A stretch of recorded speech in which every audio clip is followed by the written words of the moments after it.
করতে জুলাই পদযাত্রায় আমরা এসেছি নাটোরে। প্রিয় নাটোরবাসী, আপনারা জানেন এই নাটোরে জুলাই গণঅভ্যুত্থানের ৮ জন শহীদ রয়েছেন। প্রিয় বন্ধুগণ, আমরা বলছি দেশের মৌলিক সংস্কার প্রয়োজন।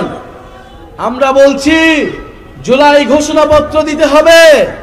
আমরা বলছি গণঅভ্যুত্থানের সাংবিধানিক স্বীকৃতি দিতে হবে।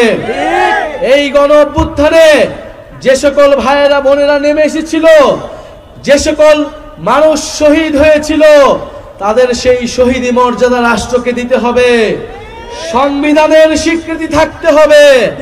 এর জন্য আমাদের প্রয়োজন জুলাই ঘোষণাপত্র এবং জুলাই সনদ। আমরা কোনো ধরনের টালবাহানা, কোনো ধরনের ষড়যন্ত্র মেনে নেব না।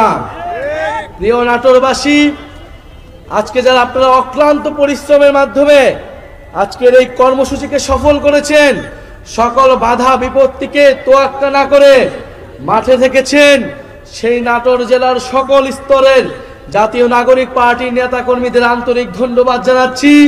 জাতীয় যুব শক্তি, শ্রমিক কুইন এবং নাটোরের যারা ছাত্র সমাজ এসেছেন, তাদেরকে জাতীয় নাগরিক পার্টির পক্ষ থেকে ধন্যবাদ এবং কৃতজ্ঞতা জানাচ্ছি। আরো ধন্যবাদ জানাচ্ছি আপনারা যারা এখানে আমাদের শুনছেন, সাধারণ মানুষ যারা আমাদের এই অংশগ্রহণ করেছেন, তাদেরকেও বলছি আপনারা আস্থা রাখুন। যেভাবে গণ অভ্যুত্থানে আমরা আপনাদের প্রতি কমিটেড ছিলাম, আমরা আপোষ করি নাই। ইনশাল্লাহ দেশ গঠনের এই যাত্রাতে আমরা আপোষ করব না। আপনাদের অধিকারের জন্য আমরা সব সময় রাজপথে থাকব। যারা নাটোরে দায়িত্ব নিয়েছেন তাদের প্রতি আন্তরিক ধন্যবাদ এবং কৃতজ্ঞতা, যে নাটোরে একটি শক্তিশালী নেতৃত্ব হয়তো আমরা পেতে যাচ্ছি, যারা নাটোরের মানুষের পক্ষে থাকবে, চাঁদাবাজ এবং সন্ত্রাসকে এই নাটোরের মাটি থেকে চিরতরে নির্মূল করবে। প্রিয় বন্ধুগণ, আমরা দেশ গড়তে জুলাই পদযাত্রায় 64টি জেলায় যাচ্ছি।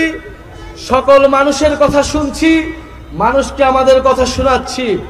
আমরা হয়তো আজকে খুব অল্প সময়ের জন্য আপনাদের কাছে এসেছিলাম, তাই আপনাদের কথা হয়তো আমরা সম্পূর্ণভাবে শুনতে পারিনি।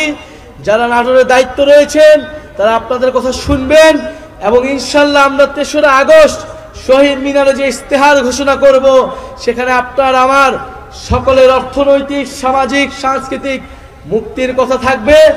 নতুন বাংলাদেশ পুনর্গঠনের রূপরেখা থাকবে। আপনাদের সাথে দেখা হবে ৩রা আগস্ট শহীদ মিনারে।